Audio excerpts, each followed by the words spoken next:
door lock.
Guide mo siya para sa pagbutas mo ng lock.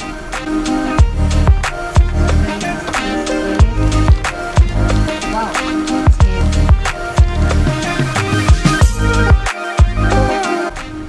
Kasamang 4 pieces na AA battery. So, order na what is this? So, check na lang natin sa manual kung ano to. I think ito yata yung sa Pinoy. Is yung siya sa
to press this one guys para mag-turn on na siya.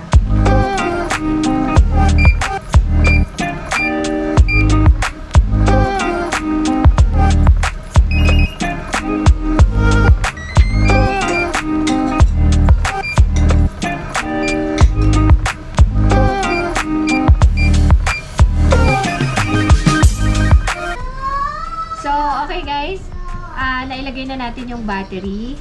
So, nandito yung register button. Itong register button, ayan yung pipindutin mo para mag-register ka ng passcode mo. So, try natin siya. Pindutin. Ayan, nag-ilaw.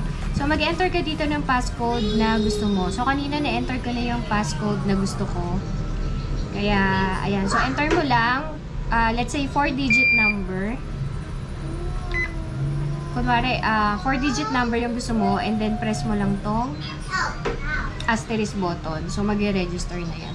So, paano natin matatry para malaman natin kung nag-register yung passcode na nilagay natin. So, meron ditong sensor button. Ito, guys. Ito, guys, yung color white. Press mo to ng matagal. So, nag-lock. After nyan, excuse me. Ba't Maganon boses ko. So, nag-lock na siya. Ayan. Dahil nakapag-enter na ako ng pin code ko kanina, press ko lang yan. Yan kasi yung una. Over ko lang. So, ayun. Nag-open siya. Ayan, guys. And, again, kung mag-register ka nitong card, ayan, dalawa siya. Press mo tong register button. Ayan, tapos itatap mo lang tong card na to dito. Pag natap mo na siya, mag-iilaw-ilaw yung mga numbers dito. So, ayan. So, hintayin mo lang matapos. Pag natapos na sila mag-ilaw yung mga numbers dito at nag-block na ulit tong screen, itap mo na ulit to para masubukan mo kung nag-register yung card mo. So, again, para subukan natin, i-press natin to ulit ng matagal. Ayan, so nag-lock. So, ito yung card ni Mama Lenny. So, ito yung card. Itap natin dito. So, i-register natin tong pink. Ito ha. Ayan. Press natin tong register button. Ayan, nag-light. Hintayin natin siya. Tapos, pwede ka na ulit mag-register ng isa pa. Hanggat umiilaw pa siya. So, wait natin itong mawala. So, pwede ka magdagdag ng card. Habang nag-iilaw pa siya, pwede mo pagsabay ng register. So, i-lock natin yung door. Kunwari, ito lock natin. Okay. And, try natin yung pink. Okay. So, nag-open na siya. Right. So, i-lock natin siya ulit. And then, try natin yung black. So, amazing. So, guys, yun yung paano ka mag-register. So, ganun lang yung gagawin mo. So, pag in-install to, ipapakita na lang namin sa inyo yung actual installation nung item sa pinto. So, at least, napakita namin sa inyo paano siya gumana. So, okay guys, see you on our next vlog. So, pahintay na lang kami kung paano i-install to sa pinto. Bye!